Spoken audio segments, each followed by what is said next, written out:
Goshow Architects is one of the largest women-owned architectural firms in New York City. We are focused on diversity of our staff, diversity of our projects, and we are focused on doing work for the public sector. It's our part to change people's lives, to sustain and support the democratic society that we live in, and particularly in this great city of New York that is filled with buildings. So we are here to make it a greener, more collaborative, friendly place to live and to help people understand the importance of sustainable design. The first order of business is having a beautiful office that we'd like to work in. And if we can, on top of that, do things that make sense with the environment, that's extremely important to us too.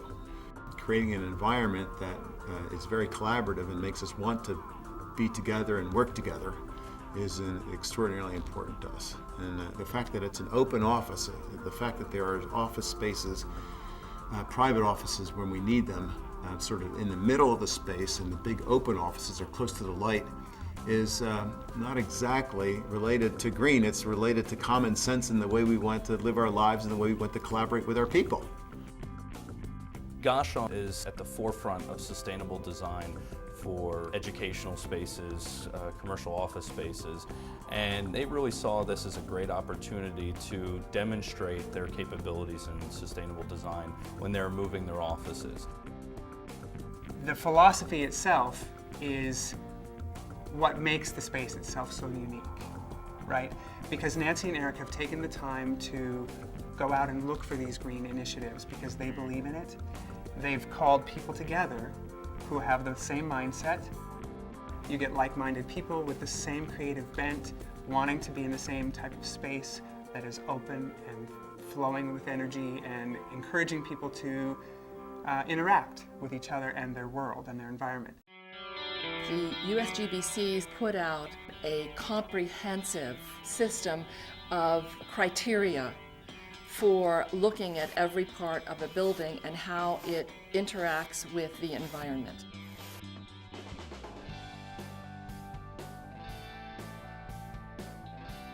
Sustainable sites-wise, I mean, we are in an existing building.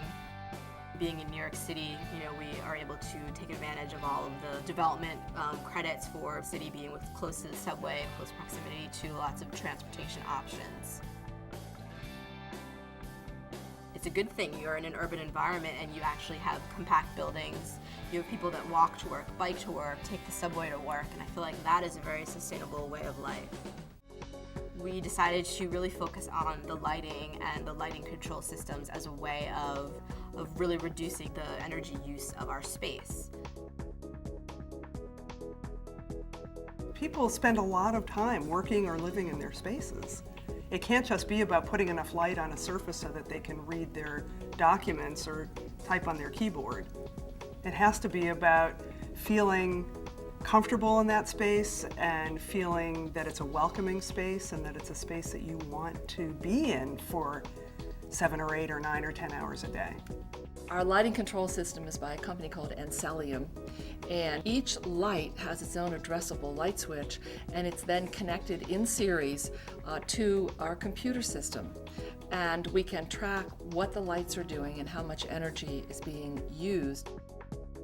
What we did on the lighting in all of these spaces is attach a small little module that switches the lights on and off and dims them.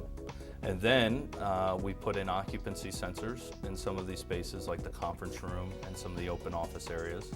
We put in wall controllers, and then we have some photo cells.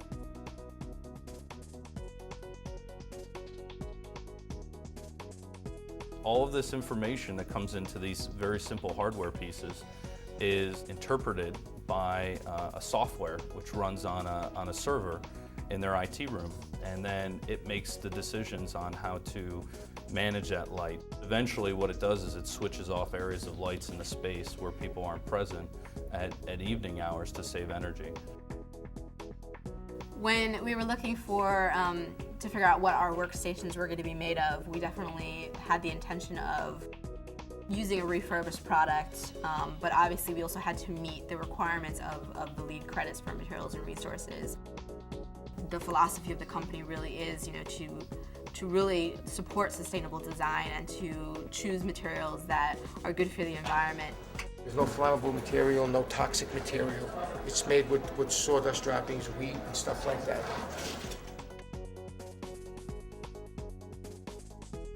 Our carpet tiles have a high quantity of recycled content.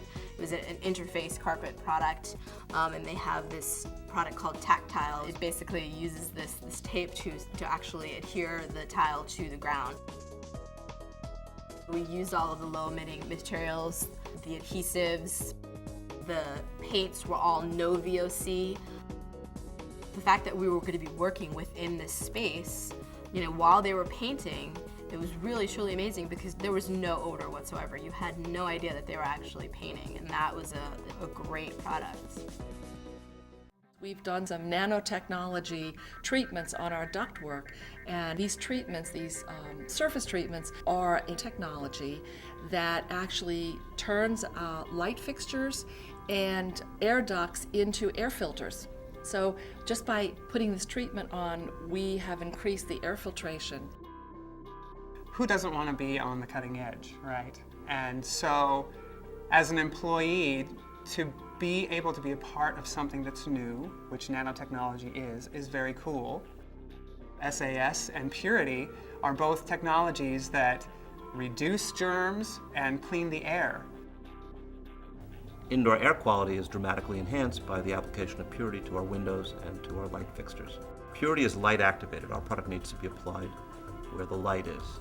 It's perfectly complementary to SAS. SAS we apply to all touch points to protect humans on any object that they might touch, desks or keyboards or telephones. We are helping people reduce costs, at the same time delivering incredible environmental benefits.